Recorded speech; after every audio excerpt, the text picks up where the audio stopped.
Hi guys, എൻ്റെ YouTube ചാനലിലേക്ക് എല്ലാവർക്കും സ്വാഗതം.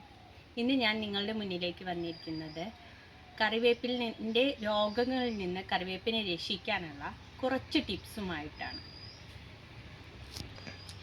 ഇന്ന് എല്ലാ വീടുകളിലും ഒരു കറിവേപ്പെങ്കിലും നടാത്ത ആൾക്കാരുണ്ടാവില്ല. പക്ഷേ എല്ലാവർക്കും കറിവേപ്പ് നട്ടാൽ വിജയിക്കണമെന്നില്ല. കറിവേപ്പിന് കുറേ കാര്യങ്ങളുണ്ട്. നടുമ്പോൾ ശ്രദ്ധിക്കേണ്ടതും നട്ട് കഴിഞ്ഞാൽ ശ്രദ്ധിക്കേണ്ടതുമായ കുറേ കാര്യങ്ങളുണ്ട്. അപ്പോൾ ഞാൻ അതിൻ്റെ കുറച്ച് ടിപ്സ്, എനിക്ക് വലിയ അറിവൊന്നുമില്ല എങ്കിലും എനിക്ക് വിജയിച്ച കുറച്ച് ടിപ്സ് ഞാൻ പറയാൻ വേണ്ടിയിട്ടാണ്. ഞാൻ ഇതേപോലെ നട്ടിരുന്നു. അപ്പോൾ ഞാൻ ആദ്യം നട്ട ചെടി കുറച്ച് വെള്ളം കെട്ടി നിൽക്കുന്ന സ്ഥലത്താണ് ഉണ്ടായിരുന്നത്. അന്ന് അത് ആകെ വേരൊക്കെ ചീഞ്ഞ് അത് നശിച്ചു പോയി. അപ്പോൾ എനിക്ക് തോന്നി വെള്ളം അധികം അതിന് വേണ്ടാന്ന് തോന്നിയിട്ടാണ് ഞാൻ കറിവേപ്പിനെ ഇവിടെ കൊണ്ടുവന്ന് വെച്ചത്.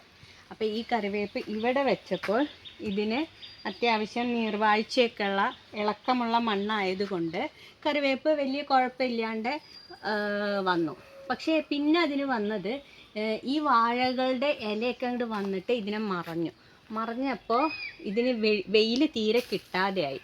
അപ്പോൾ ഇതിൽ നിറയെ പ്രാണികളും പിന്നെ ഇലപ്പുള്ളി രോഗം, നിറയെ പുള്ളികളായിരുന്നു, ഉണങ്ങിയ പോലത്തെ പുള്ളികളായിരുന്നു ഇതിലാകെ ഉണ്ടായിരുന്നത്. ഞാനപ്പോൾ ആദ്യം ചെയ്തത് എന്താ വെച്ചാൽ ഈ വെയിലിനെ ഇങ്ങോട്ട് കടത്തി വിടാത്തതിൻ്റെ ഒക്കെ കൊമ്പുകൾ, വാഴേൻ്റെ ഒക്കെ ആ ഇങ്ങോട്ട് വരുന്നതൊക്കെ ഞാൻ വെട്ടും, അല്ലെങ്കിൽ ഞാൻ ഒടിച്ചിടും. അപ്പോൾ ഇതിന് നല്ല വെയിൽ കിട്ടൽ തുടങ്ങി. പിന്നെ ഇതിൽ വന്നിരുന്നത് ഇലപ്പുള്ളി രോഗമാണ്. ഇലപ്പുള്ളി രോഗത്തിന് ഞാൻ ആദ്യം ചെയ്തത് ഇതിൻ്റെ ആ വന്ന കൊമ്പുകൾ മുഴുവൻ വെട്ടിക്കളഞ്ഞിട്ട് ഇതിലേക്ക് 25 ml എണ്ണ, അത് മറ്റേ വേപ്പെണ്ണയാണെങ്കിൽ ഏറ്റവും നല്ലത്. അതിൻ്റെ കൂടെ നമ്മളുടെ സോപ്പ് ലിക്വിഡ് അത് ഒരു 25 ml, പിന്നെ ഒരു 50 ml വിനീഗറും കൂട്ടിയിട്ട് 1 ലിറ്റർ വെള്ളത്തിൽ അത് നന്നായിട്ട് ഡൈല്യൂട്ട് ചെയ്തിട്ട് ഞാനിത് 2 പ്രാവശ്യം, ആഴ്ചയിൽ 2 പ്രാവശ്യം ഞാൻ ഇതിനെ മൊത്തം സ്പ്രേ ചെയ്ത് കൊടുത്തു. വൈകുന്നേരം വെയിലാറിയതിന് ശേഷമാണ് ചെയ്യുക. എന്നിട്ട് അത് ചെയ്ത് കൊടുത്തു. അപ്പോൾ ഇത് പിന്നെ വന്ന തളിര് മുഴുവൻ നോക്കി നോക്കൂ, അടിപൊളിയാണ്. ഒരെണ്ണത്തിനൊരു ചുരുളിച്ചേ ഒന്നുമില്ലാണ്ട് ആ ഇലപ്പുള്ളി രോഗവും ഒക്കെ പോയി. പിന്നെ ഇതിൽ നിറയെ ഉറുമ്പൊക്കെ ഉണ്ടായിരുന്നു, ഒരു തരം പ്രാണി ഉണ്ടായിരുന്നു. എല്ലാ സംഭവങ്ങളും പോയി. എൻ്റെ കറിവേപ്പ് നല്ല വൃത്തിയായി. ഇപ്പോൾ അടിയിലൊക്കെ നിറയെ ചെടികൾ, ചെറിയ കുഞ്ഞു ചെടികൾ ഉണ്ടായിട്ടുണ്ട്. അങ്ങനെ കറിവേപ്പ് അടിപൊളിയായി.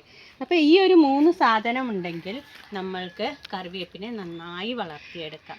പിന്നെ ശ്രദ്ധിക്കേണ്ട കാര്യം ഇതാണ്, നീർവാഴ്ച വേണം, നല്ല വെയിലും വേണം. ഇതാണ് പ്രധാനമായിട്ട് വേണ്ടത്. പിന്നെ ഇടയ്ക്ക് വേപ്പും പിണ്ണാക്കോ ചാണകപ്പൊടിയോ എന്തെങ്കിലും ഇതിൻ്റെ ചുവട്ടിൽ ഇട്ട് കൊടുക്കുന്നതും നല്ലതാണ്. അപ്പോൾ എനിക്കിത് വിജയിച്ച കാര്യമായ കാരണം കൊണ്ടാണ് ഞാനിത് ഷെയർ ചെയ്യുന്നത്. അത്രയ്ക്കും കേടായിരുന്നു, ഞാനിത് അടിയോടെ വെട്ടിക്കളയാൻ. പക്ഷേ ഇത് ചെയ്തപ്പോൾ ഇത് ഞാൻ കണ്ടുപിടിച്ചതൊന്നുമല്ല കേട്ടോ. ഞാനിത് ഒരു അമ്മമ്മ യൂട്യൂബിൽ വീഡിയോ ഇട്ടത് കണ്ടിട്ട് തന്നെയാണ് ഞാൻ ചെയ്ത് നോക്കിയത്. അപ്പോൾ ചെയ്ത് നോക്കിയപ്പോൾ അത് സക്സസ് ആയി. അപ്പോൾ അത് സക്സസ് ആയ കാരണം കൊണ്ട് ഞാൻ നിങ്ങളെയും ഷെയർ ചെയ്യുന്നു മാത്രം. എനിക്ക് വേറെ 2 കറിവേപ്പും കൂടി ഉണ്ട്, അതും കൂടി ഞാൻ കാട്ടിത്തരാം. ഇതെൻ്റെ ഒരു ചെറിയ കറിവേപ്പാണ്. ഇതും ഇതുപോലെ തന്നെ, ഇതിനും ചെറിയ കേടുകളൊക്കെ ഉണ്ടായിരുന്നു. പക്ഷേ ഇത് ഞാൻ വെട്ടിക്കളഞ്ഞിട്ടുണ്ടായിരുന്നില്ല. അല്ലാതെ തന്നെ ഞാൻ ആ മരുന്ന് അതിൻ്റെ മുകളിൽ കൂടെ തളിക്കുകയാണ് ചെയ്തത്. പക്ഷേ അതുകൊണ്ട് എന്താ പ്രശ്നം വെച്ചാൽ ഇവിടെ കണ്ടോ കുറേ മഞ്ഞ ഇലകളൊക്കെ, അതൊക്കെ മുന്നേ മരുന്ന് തളിക്കുന്നതിൻ്റെ മുന്നേ ഉള്ളതാണ്. ഈ മഞ്ഞ കളറും ഇതൊക്കെ മരുന്ന് തളിച്ചതിന് ശേഷം വന്നിട്ടുള്ള തളിരുകളാണ് ഈ നല്ല ബുഷിയായി നിൽക്കുന്നത്. അപ്പോൾ നിങ്ങളും ഇതൊന്ന് ശ്രമിച്ചു നോക്കുക. ഞാൻ പറഞ്ഞ ടിപ്പ് നോക്കി നിങ്ങൾക്ക് സക്സസ് ആവുകയാണെങ്കിൽ എൻ്റെ വീഡിയോൻ്റെ അടിയിൽ വന്ന് കമൻറ്റ് ചെയ്യുക.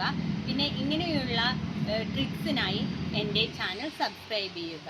Okay, by.